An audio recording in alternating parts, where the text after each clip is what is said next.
ಈಗ ಸೀದಾ ಐತಿ ಬೀಳಲ್ಲ. ಈಗ ಈಗ ಬೀಳ್ತಾವನ ಉಲ್ಟಾ ಮಾಡಿದ್ರ ಬೀಳ್ತಾವಿಲ್ಲ.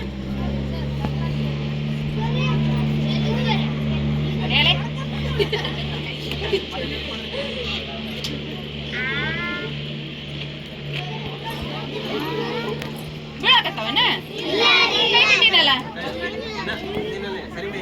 ಮಾಟ ಮಾಡ್ತಾರಲಿ. ಮಾಟ ಮೂಢನಂಬಿಕೆ ಏನೋ ಡಂಬಾಚಾರ ಇವೆಲ್ಲ ವಿಜ್ಞಾನಕ್ಕೆ ವಿರೋಧ. ಅರ್ಥ ಆಯ್ತಾ? ನೀರ್ ಬೀಳಾಕತ್ತೈತಿ ಬೇತದ ಗ್ಲಾಸ ಯಾಕ ನೀರ್ ಯಾಕೆ ಬೀಳವಲ್ತು?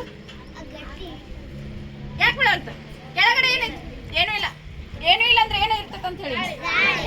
ಗಾಳಿ ಏನ್ ಮಾಡ್ತಿರ್ತದಂದ್ರ ಮೇಲ್ಮುಖವಾಗಿ ಒತ್ತಡವನ್ನ ಉಂಟು ಮಾಡ್ತಿರ್ತದೆ. ಗಾಳಿ ಮೇಲ್ಮುಖವಾಗಿ ಒತ್ತಡ ಉಂಟು ಮಾಡ್ತಿರ್ತದ, ನೀರು ಕೆಳಮುಖವಾಗಿ ಒತ್ತಡ ಉಂಟು ಮಾಡ್ತಿರ್ತದ.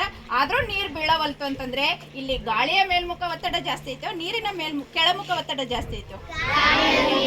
ಗಾಳಿಯ ಮೇಲ್ಮುಖ ಒತ್ತಡ ಜಾಸ್ತಿ ಇರೋದ್ರಿಂದ ನೀರು ಬೀಳ್ತಾ ಇಲ್ಲ. ಹಾಗಾದ್ರೆ ಗಾಳಿನೂ ಕೂಡ ಏನಾಗ್ತದೆ ಅಂತಂದ್ರೆ ಮೇಲ್ಮುಖವಾಗಿ ಒತ್ತಡವನ್ನ ಉಂಟು ಮಾಡ್ತದೆ. ಈಗ ತೆಗೆದ್ರೆ ಬೀಳ್ತಾವ.